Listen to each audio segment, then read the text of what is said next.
Hey guys, welcome to another episode of She Looks Like Me. Today's guest is a boss that just happens to be in beauty, and I'm so excited to be interviewing her today. Today's theme, of course, is partnerships, pivots, and profits as told by a beauty boss. And today's guest is Tiffini Gatlin.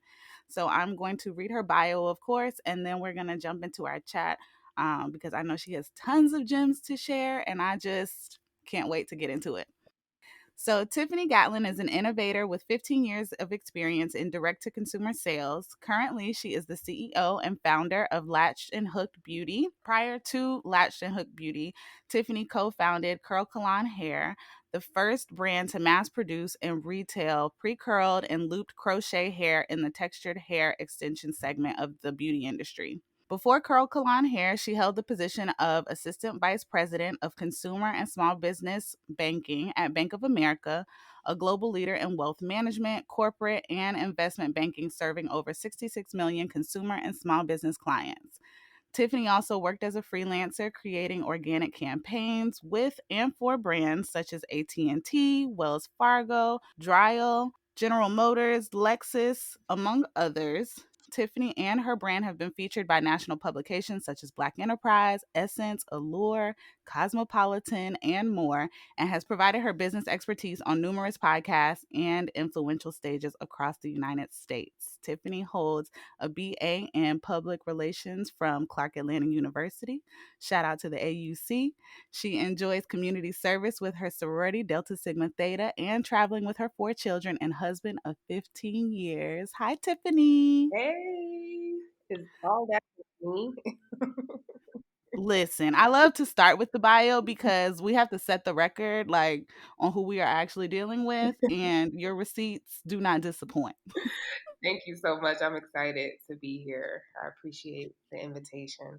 Yes. So you were absolutely on my list of people I wanted to make sure that I interviewed in this first season because again, when we talked about this initially, I met you way back when you were at the helm of your media publication, Tastemaker Magazine, and you have gone into several different directions since then. And I love that because I think so many of us think that we have to be committed to the idea. And, if we change our minds or we change direction, we tend to get interesting feedback from the people around us sometimes because they think that, we're all over the place or they're like, you sure you don't want to go back into corporate? Yeah, for sure. So I'm so glad to have you on today's chat, and before we dive into all the good business entrepreneur talk, I want to know what is bringing you joy these days.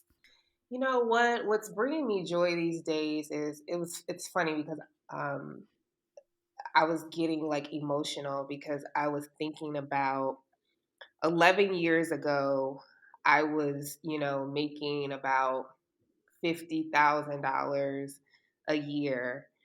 And now I'm making that and more a month.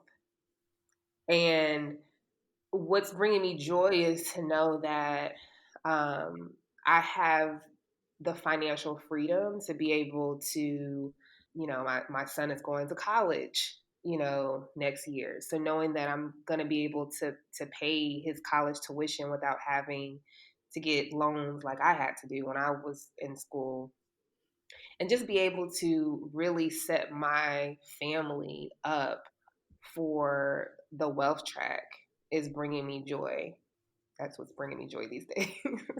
That's a big deal. Like that, I think that's part of my mission in the work that I do in terms of, trying to get people on the digital train because if 2020 taught us anything, if you ain't on the internet right now, your business is going to be in a very interesting place. Yeah, and it's really funny because it was like, just a year or two ago, it was more, people were touting, you need to get a brick and mortar, like you need to be front and center with your customers. And everybody who was online was like kind of freaking out and trying to figure out like, well, how do we get a brick and mortar? Or how do we, get someplace where, we can have customer facing discussions.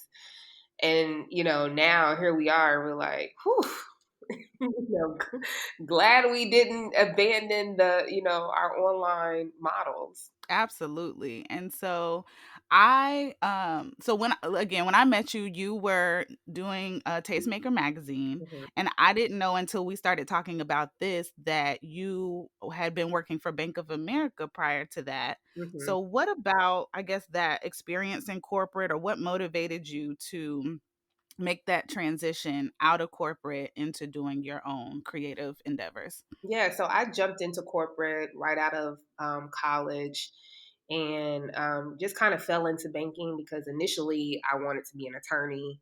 I wanted to be an entertainment attorney and didn't do well on my LSAT and didn't have like a fallback plan. And when I was in college, I was actually working at Kroger. Those of you who are in Atlanta, the Disco Kroger. That was my spot. That's where I worked. And they had put a bank inside of this is when like putting banks in grocery stores was kind of like starting to pop off. And they wanted the customer to be able to have the experience of doing their grocery shopping and their banking all at the same place. And so I fell into banking that way and had stayed in banking for, about 8 years. And I loved it because actually I didn't, I would say that I'm not necessarily the best money person, but the things that the corporate experience taught me, it really taught me leadership. It taught me um, how to build teams. It taught me how to retain and grow employees. And so I think just from a leadership standpoint, that's what Bank of America did for me because when I started with Bank of America, I was young. I was like, I think I was 23. And I became an assistant vice president over consumer and small banking within a couple years. And there were colleagues of mine who had been in the banking industry for, almost 2 decades and still hadn't, been able to grow.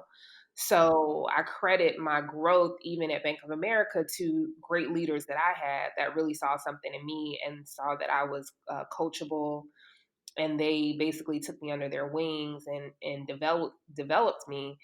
And the transition came when I just felt like I had reached my peak as it pertains to just being in a corporate arena. I wanted to go into different departments, and I felt like the current management that I had didn't really want me to leave and was kind of like stifling my growth. And I had always knew that I was a creative person. Like I've always been a creative, and I just felt like if I wasn't going to be able to grow in this company, that I needed to be let go and find something else to do. And so I ended up resigning from my job. Actually, I instead of giving a 2 week notice, I gave a 30-day notice. And long story short, with that, my sister in law ended up dying, and while I was at the funeral, they had taken all of my stuff down, like my signs. They had redistributed my team to other managers. And when I came back, they were basically like, yeah, you can just go ahead and leave. We'll pay you for the rest of the time, but you can just go ahead and leave. And so I was like, okay, great. You're doing me a favor. And yeah, I just left because I just felt like I had reached my peak and I had gotten all that I felt that I could get there. And I just wanted to see what else was out there for me. So I left. Unfortunately, I didn't really have a plan. Back then, I feel like I was telling everybody, like, yeah, leave your job. Like, if you don't like it, just leave. Like, look at me. I would absolutely not tell people to do that today. That would not be my feedback to anybody. But at that time, I did. I didn't have a business plan. I didn't have all this money saved up. I actually took all of my 401k and I lived off of that. I think I had like 2 years that I was able to be able to live off of my 401k because I had a mortgage, I had kids at that time, a husband. Well, not at that time, I still have kids, but I had a whole thing going on, So, yeah, but I left and started my entrepreneurial journey. That's been 11 years ago. Yes, 11 years. I love it. So you made the leap, and was Tastemaker your first endeavor? Nope, it wasn't actually. I started a concierge service called the Atlanta Go To Girl. And it was actually supposed to be what Instacart is today. Only it wasn't for groceries. It was just more so like really I was catering myself more so to busy professionals, entertainers, local celebrities. And actually the first person who gave me a chance was Rashawn Ali. Hey, Rashawn. Rashawn Ali gave me my first chance. She literally gave me the keys to her house and she was doing a photo shoot and she had left her computer and she needed her computer. And she literally hit me up. This is when like Twitter was like really popping off. I didn't really know how to use it, but I found my way through. And she literally DM'd me and was like, "Hey, can you go to my house and get my computer?" And I was like, yeah. I was like, oh my God, like, yeah, yeah, yeah, yeah.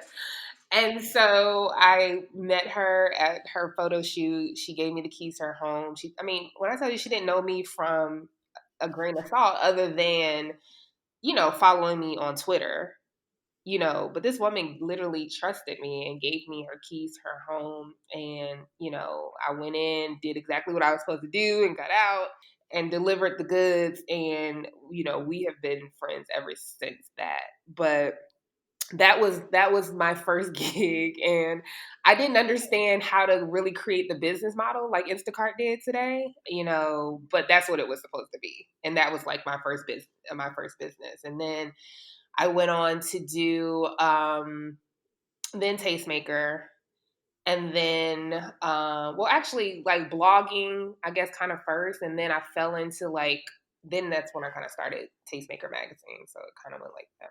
Yes. And how long was Tastemaker like active? So we were active for about 2 years, 2.5 years, Okay. before I just realized that Tastemaker was really a hobby and not a business. Like I really couldn't, I didn't have, the type of sponsors that I needed to be able to like pay the writers. And a lot of the writers were literally just doing like writing articles because that's what they love to do. But being able to finance photo shoots and just all the things that come with it's a lot. I think people Mhm. see it and they're like, oh, let me start a magazine or whatever. It's a lot of work. It's a lot of work. And I loved it, but it was just so draining, putting out these 20, 30 page digital publications every month and trying to corral this team together again that I couldn't afford to pay was a lot. But then we transitioned out of that. And then, so was that, did you go from Tastemakers to Curl Salon, or was there something in between there? So I kind of let Tastemaker kind of die down. I just kind of like didn't really announce that I had stopped. I don't even think I've said anything to this day, but it's just like I just kind of like just didn't do anything else. And I just started, just blogging and just trying to figure out what my next move was going to be. The blogging helps to to cover expenses, household expenses or what have you. I was able to get really nice size checks from brands such as General Motors, AT&T, things like that, from doing, helping them with campaigns and stuff like that. So that ended up being really cool. I also ended up going back to doing hair. So I had created a style seat profile and I started doing crochet hair. I was out. When I was 16, I started braiding. I was braiding hair. That was like my side hustle when I was in high school. So going back to it was just kind of like riding a bike. You just don't forget how to do it. And because it was something I was good at, crochet was this was 2014. Crochet was just kind of like it wasn't new, but it like the method that was being used was kind of new, and it was like, oh, like you could do this crochet style with these beautiful curls, and all you have to do is just brush the synthetic hair out, roll it around the rod, dip it in the hot water, and you're gonna get like these beautiful curls. I was like, okay, I can do this. And it was a style that only took a couple hours. And, as opposed to like, I was used to doing like micro braids and individual box braids that took 8 hours. And I'm like, okay, if I can do this crochet style and it only takes me 2 hours and I do X amount, I was adding up my money. I was like, okay, I can do this. So that's what I started doing before Curl Colon. And doing that actually is what led me to Curl Colon, because I was doing the style. And literally, it was a trip that I took to Mississippi during the holidays, during Thanksgiving. And I had all these customers lined up to do crochet styles. And there was this one young lady that I was doing her hair, and I told her, I was like, hey, I'm gonna dip this hair in this hot water, and don't move, because this water is like, it's burning level. It could burn you if it spills on you. And when I went to go dip her head, she moved. And even though the water didn't spill on her, it was the heat, the steam from the water, and she jumped. And it was at that point that I said, you know what? If this water would have gotten on her, she probably would have sued me, because I would have burned her. I don't have any, insurance, because you don't have to be licensed just to braid hair, as long as you don't use any chemicals or anything like that. And so it was right then and there, that I thought, what if I could create a product where the hair comes already curled, and all the customer has to do is literally just take this out of, whatever it was, and it was just already curled, and they could just crochet it into their hair. That's how Curl Colon was born.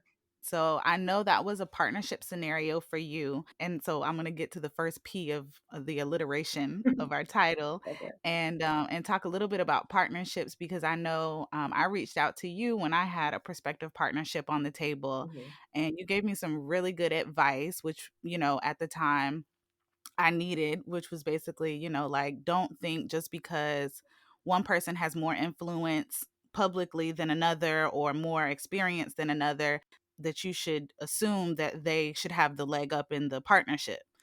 And I was like, oh, that is exactly what I needed to hear, because sometimes you do, go into business relationships, and depending on where you're at in your journey and where they're at in their journey, we have a tendency of not showing up for ourselves in the way that we really need to, because we just want the opportunity.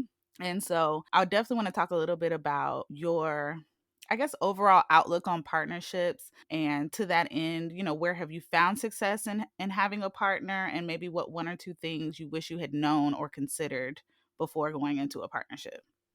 So let me make it very, very clear. I absolutely love partnerships and collaborations. I think when done right, it's very magical. And, you definitely can get further with one or a group of people versus, trying to go alone by yourself. I think that for me, what I realized is that I tend to look for I was at that time I was looking for a partner because I didn't believe in myself. I didn't believe that I could do it myself. I believed that the vision that I had in my head was just too big, and I needed validation for what I was doing.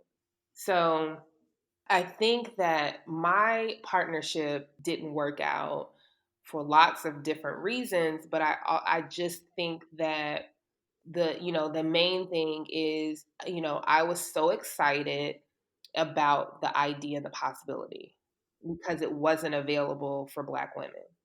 I didn't even think about the money or how much money I could make. It was about how many lives I could literally change. And and maybe to somebody it sounds so frivolous, because it's just like, come on, it's just hair.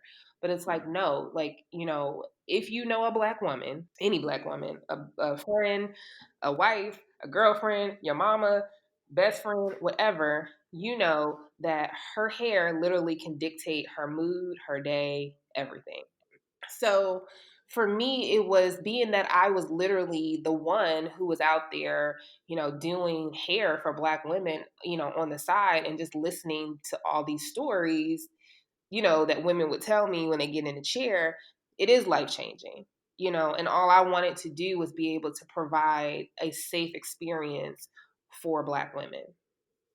And so, I was looking for a partner because I just felt like, I didn't feel like it couldn't be done, but I just felt like I wasn't the one that could do it by myself.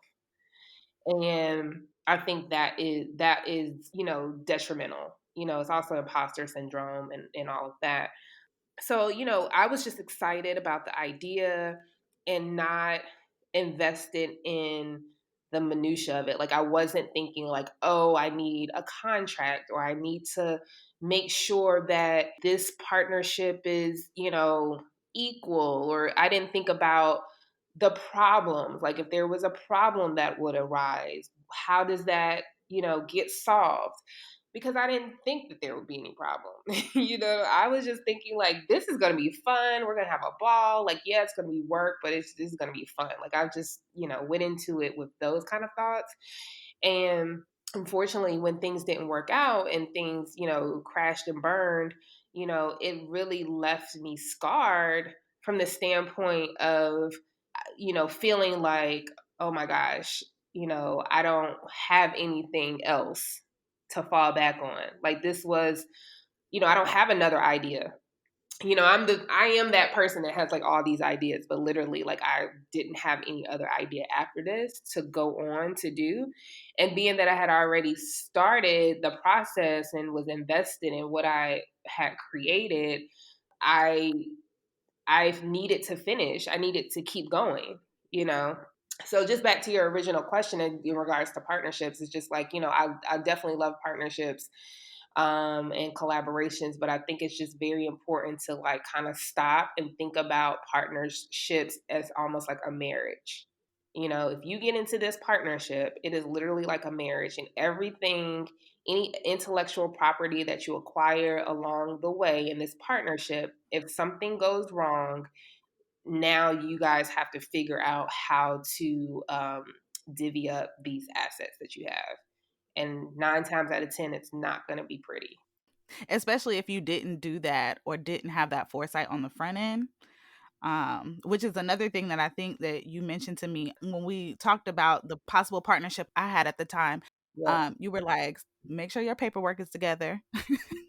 Make sure you know who's responsible for what. Yes. On the front end, because it's easier to get people to agree when things are great. When things are not, no, it's not happening. So you can get people. If you decide to go into a partnership and you say, "Hey, girl, you know what? I think that I should be the CEO because I came up with this idea, and I have leadership experience." And you're running it down, and you say, "Okay, well, maybe I believe that you should be the CFO because you have, finance experience or, whatever that entails for that role in your company." It's just easier to get people to say, okay, yeah, I'll do that. Or if you say, I'm going to take, 70% of the company and I'm going to give you 30, like people will agree to those things on the front end. But after you've gone and you start doing stuff and making money and putting it out there in the social world where people can begin to validate, what your product is, you can almost hang it up to try to negotiate after that point because people are like because they see what can what the value is now, and they think that you're trying to do something to get them out of the picture. So they're not going to want to agree to those things. So it's just like before you guys start doing all that stuff and buying websites and logos and starting to create the prototypes, get the paperwork in order. That's super important. And I think, so I know you said you didn't necessarily have what was going to be next. And so thankfully, Latched and Hooked came to be. And I'm curious with each of these transitions, if they were, I don't like the word easy, but I'm going to use it because I can't think of something else. If they were easy for you, if it was kind of like easy for you to like pack the thing that you didn't want to do away anymore, or if it took you some time each time to progress to the next one. Because I know even for me, sometimes I have to sit with oh, this has been my baby. This has been the thing I've been working so hard on. And it's not like you said, it's not scaling to a place where I can afford to take care of myself and my family. So with your redirections, were they easy for you, or did you struggle with them a little bit through each one? I'd say none of them were easy because at some point my identity was wrapped up in that thing. I would say the only thing that may have been quote unquote easy was my transition from corporate to professional because, when you're in corporate and that's a separate world for entrepreneurship. When I went into entrepreneurship, no one knew me in the sense of like social media. You know what I mean? So there was no audience there that I had. I was only known in my corporate environment. I didn't know anything about the social world at that time, nor did I think did it really exist the way it does today. So I think that was the only quote unquote easy transition. But after that, in the world of entrepreneurship, I don't think any of my transitions from like, the Atlanta Go To Girl to tastemaker, from tastemaker to blogger to beauty founder was easy because they became people just associated me with those things, and so, but in the same sense, what I can say is that I feel like I've done a great job at is just being able to transition and pivot and reinvent myself in whatever other thing that I'm doing, you know. Yes, ma'am, you sure have. Yeah. I mean, even though people have seen me in these different roles, which I think is good because I think that I've been able to show people that it is possible, that you can, like, you really set the stage to your life. If you allow other people to put you in a corner in a box, then that's where you'll be. But at the end of the day, you determine and get to decide who you want to be at any given time. And that can change every day if you want it to. So I love, one of the things I love about posting things to like Instagram is like literally if you have the time and care enough, you really could go back to my beginning days of, wherever I started and you just see just the different things that I do and how I just kind of smoothly transition into what my next thing is. And everything that I transition into is just something that is naturally a part of me.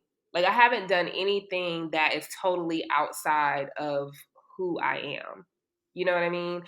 Everything that I've done is just something that when I went into the news writing and tastemaker and the blogging, I am just a natural writer. I love to write, and I've always loved to write. Even back when I was like in third and fourth grade, I was like the best writer, in my class. So that is something that is innate and something that's in me. I told you before that I wanted to be an entertainment lawyer, so I've always loved entertainment.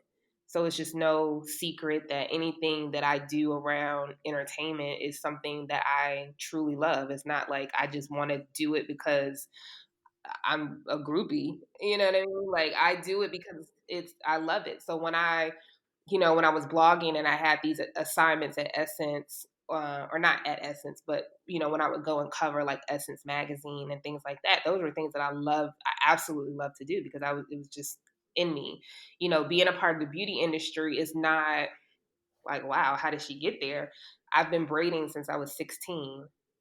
Some people don't know that because, if you don't necessarily know me or you've never listened to an interview or anything like that, you wouldn't know. But I've, been doing hair forever. I'm 40 years old. So I'm like, I've been braiding since I was 16. So specifically in hair within the beauty industry is not far fetched for me because I've been here before. You know what I mean? So I'd say that each transition has made sense, which is why it's been quote unquote easier, but it hasn't there's always something like when I transitioned from curl colon to latched and hooked, it took me 6 months to map out how I wanted latched and hooked to look before I actually told anybody that, hey, this is now what I'm doing. I love that. So, you said something earlier, and I want to talk a bit about it, which is the fact that your identity was kind of tied to each brand, along the way. Mhm. And I know this is something that I'm working on for myself because, when you do go and start this creative endeavor, you start to get a little, pace going. And as with all businesses, you sometimes hit plateaus or valleys. You tend to take it on personally. And when things don't work out, you tend to feel like you're a failure instead of just leaving the failure with the business if it was a failure, whatever, right? Right. But how have you, I guess, have how have you fortified yourself, or is it still a journey for you with not tying your personal identity to your business identity? I'm very careful about not doing that. I don't show up a lot on my business page, like business social media. Like sometimes I do, but like I don't, like I'm not a main figure and face on my brand. And even with my personal page, literally just recently, within like the last few months, have I even started like more showing like more information about the business or what have you, just because that's just more from a perspective of like revenue and just making sure people, because I also think of like my social media and stuff as like my resume. So, when people look me up, they can kind of see what I'm doing. But I am very what's the word? I think that I'm very intentional about making sure that I am Tiffany and not Latched and Hooked or Curlclon or whoever they want to associate me with. That this is what I do, but it's not who I am. I also, it's also too like, when you become a parent too, you kind of understand this more. It's like when you have kids, because I hear a lot of times people call their businesses their babies, and at some point as a parent, you have to let your kids go out there and experience life for themselves. And you have to let them fail and you have to let them fall and you have to let them experience whatever the world is going to give them. And as much as it might hurt, you have to kind of detach yourself from them and let them experience that. And so I kind of feel the same way with like a business. It's like, even though I started it, I have to let my business experience whatever it's going to experience, and not take it so personal. Like I used to take, reviews and what customers say so personally because, I was working in my business. And then I had to tell myself like, you know what? You have to think about feedback that you get for your business or whatever as an opportunity. Like it may be an opportunity to get better at something. Maybe it's the customer doesn't have full understanding of what it is, so that's an opportunity for you to come out with some content that helps all customers understand. If it's I've just looked at quote unquote failures, and I talk about failure a lot in different panels that I talk on. But failure for me is opportunities to do better and to learn something. So I just don't really take it personal anymore. And I know I understand also too that it takes time to get there. Like everybody's not gonna to be there. But I can just tell you from someone who has experienced a lot of different failures that number one, that it gets better. I'm proof that it gets better and that it's not the all in all as we like to tend to think that it is. Like, my life is over. I'll never get over this. Again, I'm proof that it will get better and the other side will be much more rewarding. You just got to get through it and you got to look at what the lesson is in that particular moment and not dwell on the quote unquote failure, what people see on the outside, but really look like, what should I be learning from this? How can I learn this so that it doesn't happen again? Yeah, so speaking of it gets better. So was it this year you were awarded, or was it last year and it went into this year that you were a recipient, or you were chosen to be a part of the Google for Startups program? So I was chosen to be a part of Google for Startups this year. And then I was, so to be a part of the program, it was 8 months long. So we just finished a week ago. And then I was chosen as a recipient of their Black Google Founders Fund this year as well. So yeah, all of that happened this year in 2020.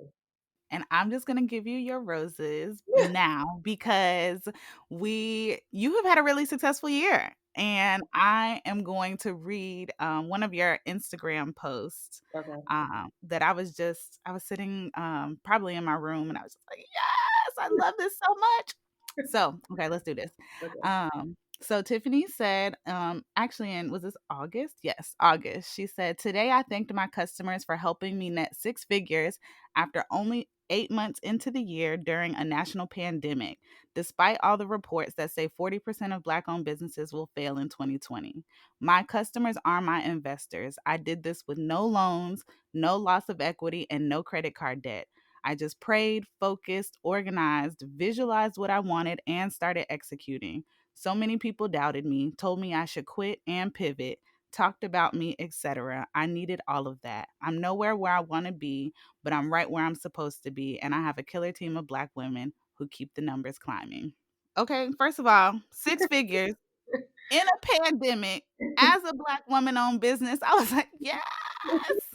I'm such a fan. So I wanted to give you your flowers because that's a big ass deal. You are literally creating generational wealth for your family, Mhm. and your intentional selection of, cultivating a team of Black women to help you on that journey. I just think, it's all something that we can learn from. So, I'm curious I don't know, what are your thoughts? How are you feeling about that? Is it like, okay, we crossed six figures, now it's time to do seven, eight? Yep, that's exactly where it is. It's funny because literally just a year ago, like I was dreaming of like, six figures. I was at five, but I was like dreaming of six, and now I'm like dreaming of seven.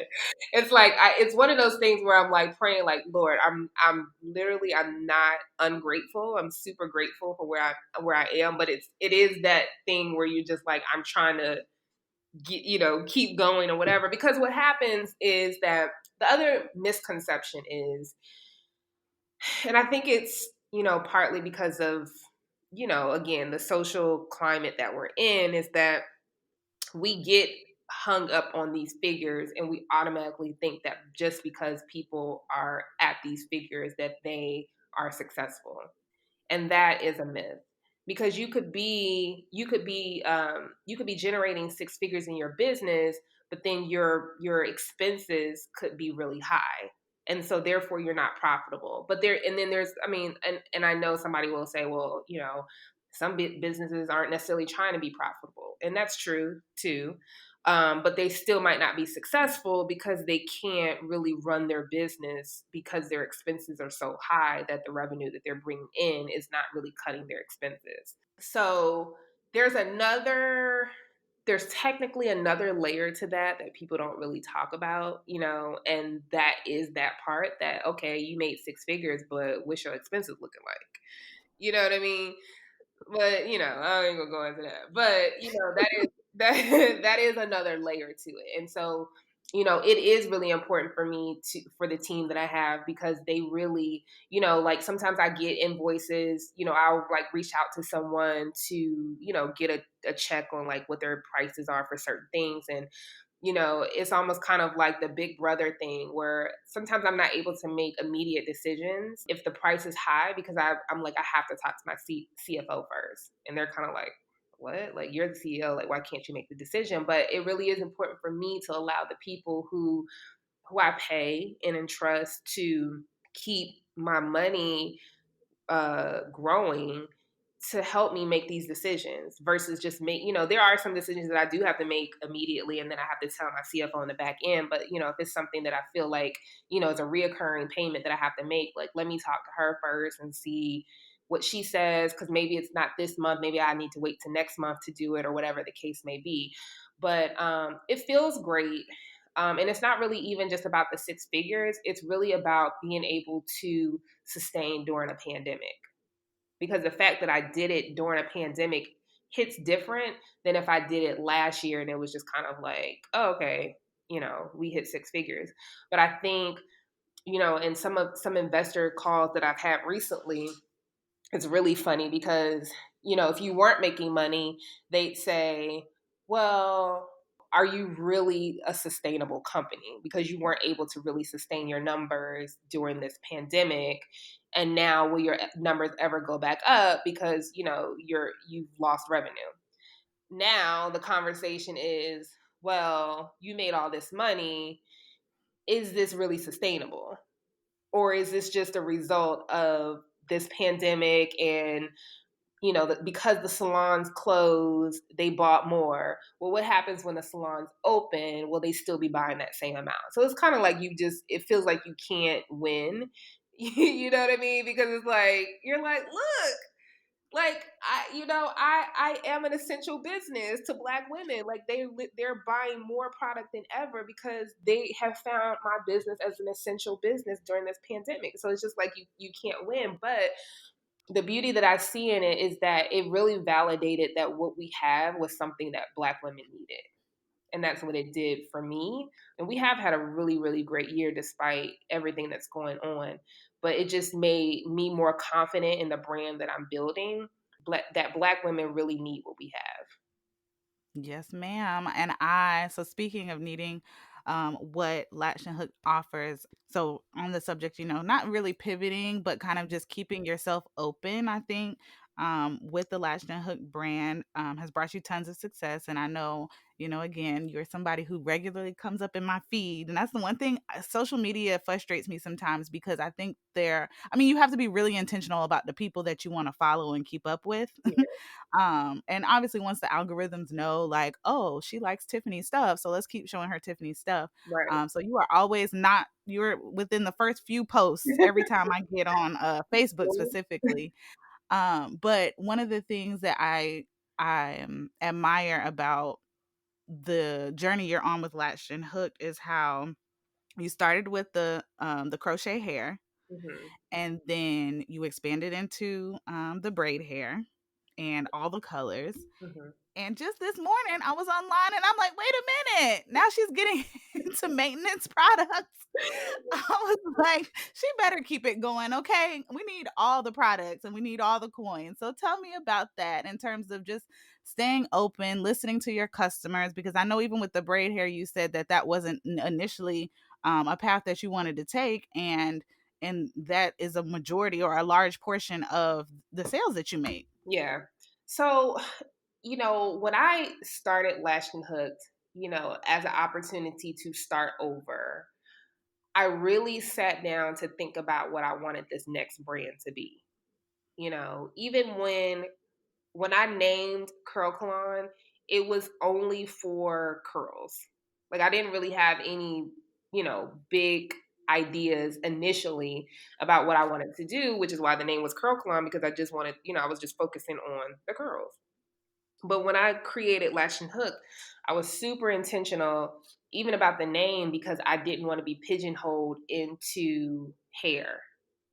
Because I was like, well, what if I want to go into, nails? Or what if I wanted to, go into like I wanted to be a total self-care brand, So I was intentional even though I knew I was starting with protective hairstyle products.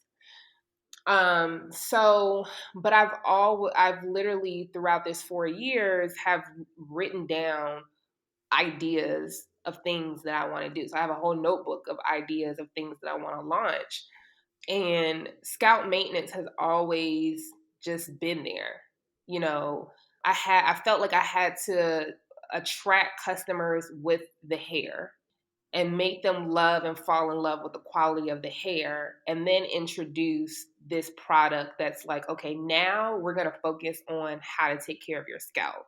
And so I had never seen a hair extension brand that also focused on scalp maintenance. It was just always about buy the hair, buy the hair, buy the hair.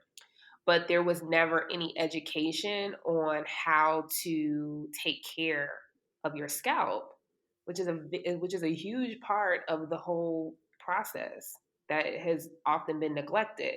And even when I was doing hair, I've had customers that come to me to sit in a chair and their scalp was just a wreck. And a lot of women, what we had learned in our research, talking to our customers through surveys and such, is that most women who wear protective hairstyles between 4 to 6 weeks, sometimes 8, don't cleanse their scalp. They don't do anything to their scalp to keep it hydrated, to keep it healthy, so that when they're taking out their braids, they don't have all this breakage and hair loss. And so I just felt like, I mean, who would I be if I was, this black woman who's just selling hair, but really not educating her community on how to like take care of the scalp? So I was extremely excited. And, I just felt like the funding that we received from Google for startups was like that was like, go ahead and get your scalp maintenance, product together. So I was really excited that funding really, I mean, it was going to happen regardless. It just probably wouldn't have happened today. You know what I mean? Like, it was going to happen. Like, I was already in the planning, mode for it. But that funding literally pushed us to another level where we're now able to introduce the scalp maintenance category. I'm a fan. And I guess I don't really think about my scalp that much, but in terms of like the logical next step of expanding Latched and Hooked, it makes perfect sense. Mhm. And I don't know what's in this notebook of ideas, but I'm gonna just stay tuned because I'm like, I know you're always up to something dope. Stay tuned, honey, because it's on and popping. Like, we really got some great stuff like coming. I'm just excited because it's just that there's just so much that I feel like we can do as a brand, which is why I don't necessarily like really worry about like competition, because people send me all the time, they'll forward things to me like, "Oh, we saw this, and this person is they're copying off of you, whatever." And I'm just like, I just don't worry, because the level in which we produce things and what's in my mind, like, nobody can duplicate. Like, you're gonna get tired if you think that you want to try to duplicate everything. That you're gonna be like, you know what, I'm gonna let her have it, because it's just she doing too much, and I just can't keep up. So I just don't even worry, and my intentions are pure. You know what I mean? I just think that when your intentions are pure and you're really just doing it for the community that you're building, it's like you just don't have to worry about anything. You just, I just stay laser focused. I am aware of a lot of things, but I just feel like some things just don't need my attention, you know? And I'm very blessed to be able to have my husband too, who talks me off of ledges all the time. There are things I'm like, this happened, how should I respond? I'm just gonna, do this. And he's like, no, just address it head on and just, explain. And that's another thing I had to realize, even like with comments that come in that, we were talking about before, like, things that might hurt your feelings, or you feel attacked or whatever. And sometimes it's just as simple as, again, I really honestly think when people do stuff like that, they just don't understand. Like, they don't 100% understand, so they leave really crazy comments just because they don't understand. And what I realize is that, don't delete it, don't backlash and say something crazy back to them. You literally just need to explain what your position is and why you decided to do it that way. And what I've realized is, when you attack it at that standpoint, either the person will not respond back, or they will respond back and say, "Oh, thank you for explaining that." Or other people that come on are able to read these comments and see, like, okay, well, she wasn't bothered by that, and she had a good reason for why she did XYZ. You know what I mean? So, you know. So that was one of the things when I was actively in the shop, my shop, I remember getting this email from a customer, and well, I got a couple emails from her. And it was at like midnight, like all of the communication was coming in. It was like midnight, 1 a.m. And she had submit a form on the website about interest in products that were sold out. And then she emailed directly and was like, "Hey, I'm looking for this. What I think it was yoga pants or something. She's like, I'm looking for these leggings Mhm. and, I needed them in this size, but I don't see them.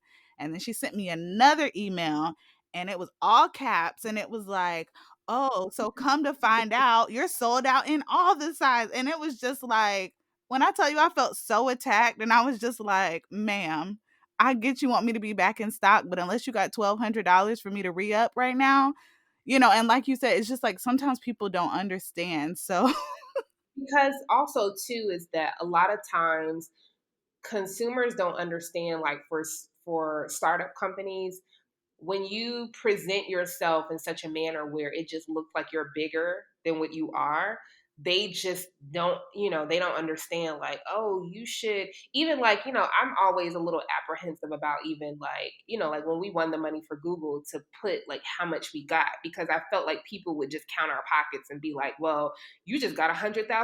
Why are you out of stock on this? You should be able to, not realizing like, man, we're a whole ass business that has employees and so many other expenses. Like, calm down. Like, you don't even know the half of it, And so I think that sometimes customers don't understand that we're still small. We're still small. We're still trying to grow. And sometimes, like, I've written someone back and asked, like, would you like to be an investor?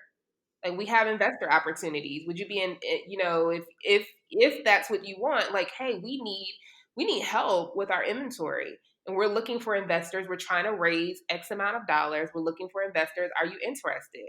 And as an investor, it comes with perks. So some of the things that you're looking for, you may be able to get by being an investor. and I think that's a productive way to approach it. At the time, I did not have the capacity because my identity was so wrapped up in my shop that, like, I felt like sis was coming for me. Yeah, sure. I mean, yeah, it does feel like a personal attack. But again, like, I've just learned along the way, like, just to kind of have some savvy responses. Like, I feel like I could maybe write a savvy response, like one pager or something like that. But no, I feel like, I just can't. I've learned over the years to how to respond to certain people, and I've also learned that you will, because I am the type of person that I just feel like everyone should like me. Like, I'm just a good person. You know what I mean? Like, I do. I feel like I'm just a good person. But or like your brand, like my brand is so good. Like, everyone should just love my brand. Like, why, you see someone with braids, you're like, why didn't she buy my braided hair? But at the end of the day, you have to understand that everything is not for everybody. And what you have, everybody is not going to love. And it's okay. That's why there are different brands that offer similar products and gives us different choices. So you have to also get over that part too. It's like everyone's not going to love you. Everyone's not going to love what you offer, and it's okay. Yes. Well, I'm over that now. And today, if I had gotten those series of messages, yes, I probably would have started a Kickstarter or something, and I'd have been like, ma'am, Here's the link. okay, send it to your friends. If you want these leggings, send it to your friends and we can collect the money and then I can order the bulk. Because, like you said, sometimes people don't understand the inner workings of what it takes on the back end. Like, it's not just one pair of leggings or one bundle of hair. It's, I got to order 100 of those or 1,000 or 10,000 of those. Which is also a good point you bring up, because one of the things that I do in my business is I try to do a lot of storytelling, and I like to typically include my customers on journeys. I think that people who've been with me since day one are enjoying the journey of seeing where we started to where we are now. They're seeing our packaging change. They're seeing, just, new product changes. They're seeing a lot of elevation along the way. And to your point, when you were getting those emails, like, sometimes we also have to look at that as like, when I heard you saying that, I was like, wow, that was somebody who's really in love with your brand, and she was frustrated because she couldn't get something that she really loved. you know and sometimes we see it as like, oh my god, she's just being rational and she's, going off. But sometimes we have to look outside of that and say, like, okay, this person emailing me, although irate and upset about whatever the situation is, she really loves my brand. And that should be a proud moment as an entrepreneur to know, like, somebody is literally, how many people want that? Like, there are some people who they're not getting emailed at all about anything. They got straight crickets. You know what I mean? So the fact that someone is literally scolding you because they don't, they cannot purchase what you have, you also have to flip that and look at it like, wow, like I literally created something that people want. Yes. Yeah. I'm in a new therapy. Me and my therapist, we worked it out because I was just like, at first. But now I'm like, yes, I have the perspective. And somebody else told me that too. They were like, girl, she is like really trying to buy your products. Right. Like, look at it like that. Don't look at it like she's trying to like attack you Yeah. or point out your shortcoming or whatever it is. It's like, no, she just really wants to buy the product and cannot. Yeah, and that's just a testament to mind shift.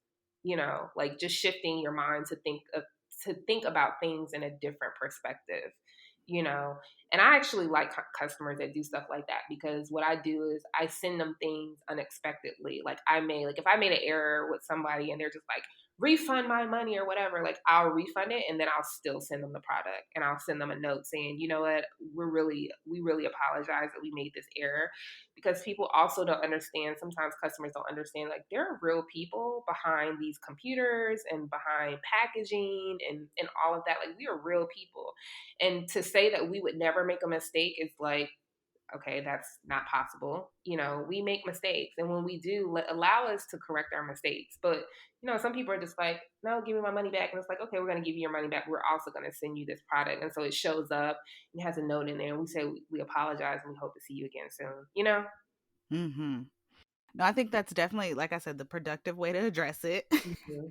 Yeah, so as I look toward, what 2.0 version of that business looks like coming 2021, yes, that mindset shift is absolutely going to fortify me to get ready for this next round of entrepreneurship. And so on the thought of mindset shifts, what getting back to these six figures in 2020, Mhm. what were there mindset shifts you had to take? Were there business changes you had to make to get to that place to scale? Or was it kind of just a natural slow growth for you? Like, are there tangible things that you could say, you know what, I did X, Y, and Z, and Mhm. then my business started taking off? Yeah, definitely were things that I started doing. So one is I invested in a mastermind group. And that's the traffic sales and profit mastermind group. There's about 100 now. There's like 194 of us in that group. And, most of those businesses are 6, 7, close to 8 figure companies. And I didn't know that I needed that, but it's something that I absolutely need. It was a high ticket price. And, last year I couldn't see myself paying that because it was just, my revenue was not as stable as it is now. And, my expenses were higher than they probably should have been. I just couldn't see that. But I knew that I needed to be around a group of people who were doing even better than me so that I could, feel motivated. And I also needed to be around a group of people that I could bounce things off of, when I needed help with something. So I invested in that. And so that's for me and my personal development that I have that. And it's been great. And so that happened. Also too, I hired a CFO this year. um I just hired a really great team, attorneys. I just hired a really great team. I just went out on a limb and I was like, I've got to get, I hired a CPA, like that. Those two things I think were the most pivotal things that I did, because also with the mastermind, I have two coaches within my mastermind. So one is a mindset coach and one is like a strategy coach. And so those two things changed my business exponentially. Like literally, you can see, like when you look at my revenue model and you look at every month, it's like a super hard distinction from the time that I implemented these things as to when my revenue changed. Like it's so clear. So yeah, and I got more focused and I started, creating real strategies, within the business of how I was going to sell every day. Um, yeah, though that for me is what is really what did it. 'Cause then I had people that were able to hold me accountable, and I wasn't out there doing things willy-nilly on my own, but I literally have someone who's watching my money and, obviously, they're not like a big brother, but they're asking me questions, like valid questions, like, "Why did you spend on this?" And, what was this for? Or, asking those hard questions. So now it makes me even question before I spend something. Is this something that I really need to be spending on? Or could I wait? Or is this a necessity? Or is this just a want? So yeah, so that definitely changed where we, how we earn and how we how we're able to scale.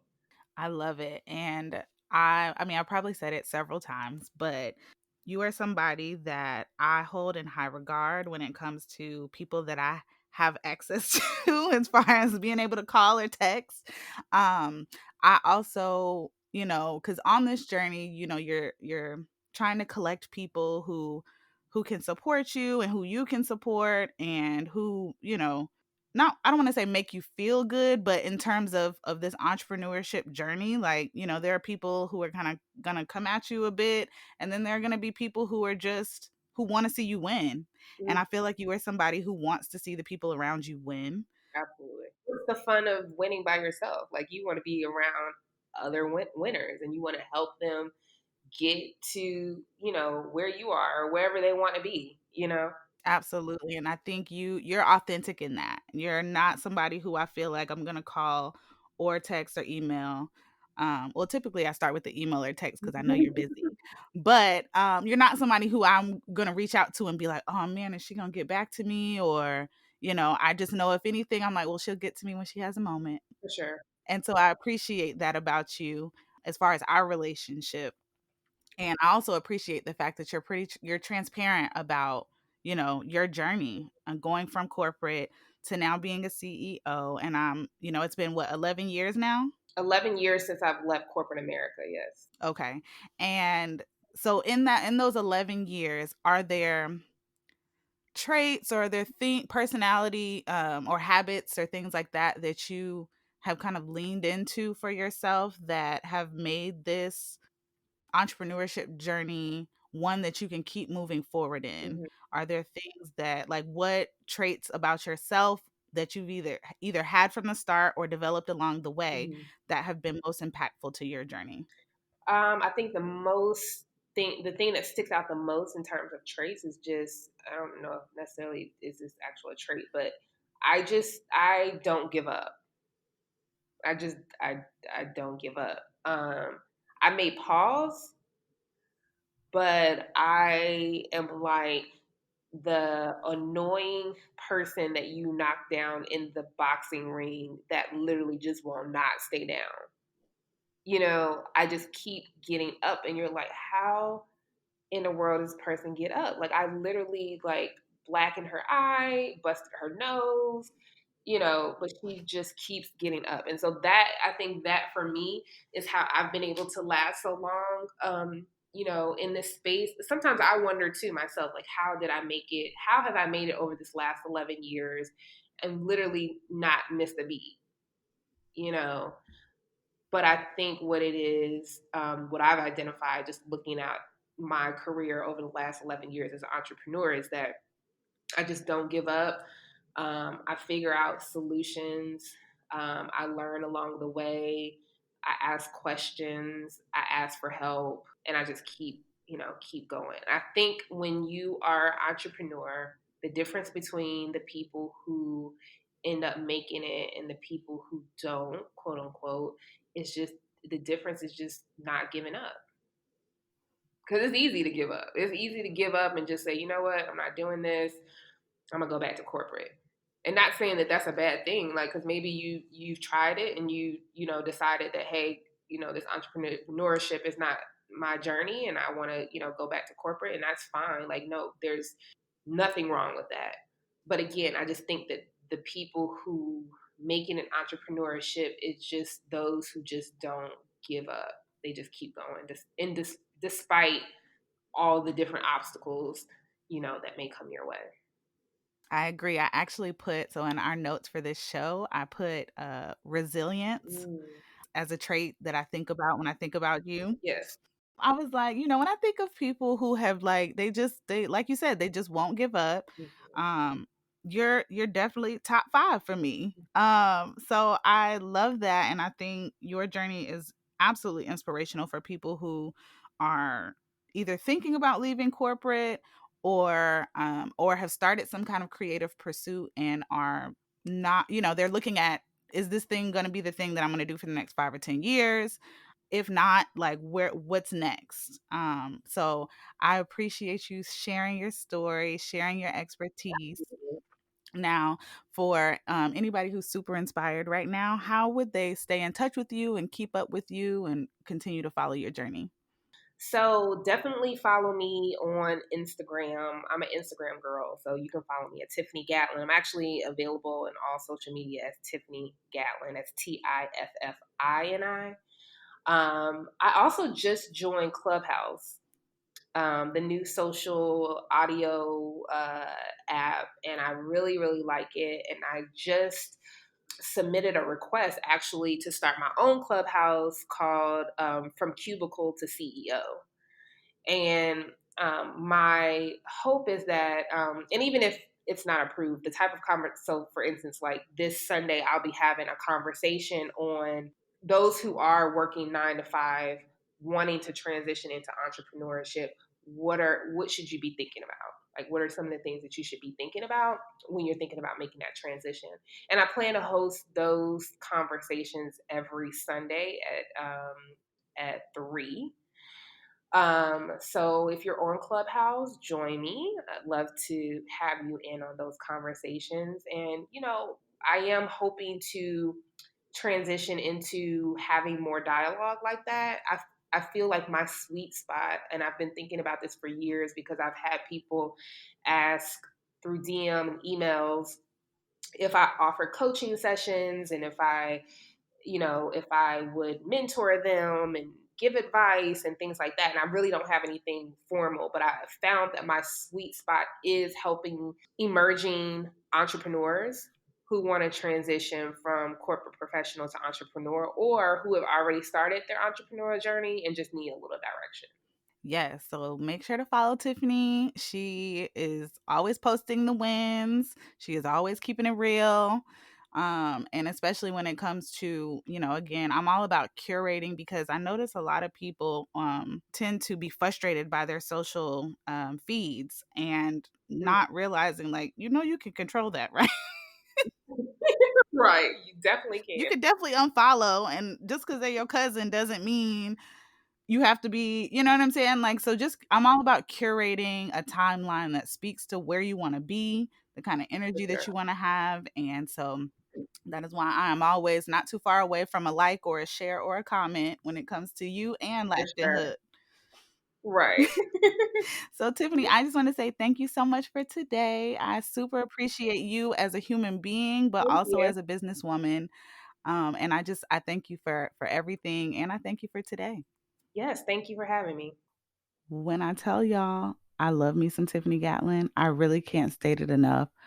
It is important to have people like her around you, in your circle, in your tribe, as you are on your journey. And not only for their support, but for you to be able to give support to them as well. So, with that said, if you are looking to be more intentional, or maybe you have already been being intentional with your spending, as we head into the holiday season, I'm fully encouraging you to shop Black owned, and Latched and Hooked is a great solution to your hair needs if you are a Black woman, or the hair needs of any Black women you know who you want to gift this season. So check out Latched and Hooked Beauty. support her business. And if you are on this entrepreneurial journey or you're just looking for more inspiration, follow Tiffini on social platforms. Tiffini, I just want to say thank you so much again for you being you. If you are listening still at the end of this episode, I just want to say thank you for listening. I am so grateful not only for my guests, but I'm so grateful for the people that are continuing to hang in here as we grow this beautiful space online. But I'm not going to hold you up any further. Let's get back to life. And I thank you so much once again for listening. Until next time.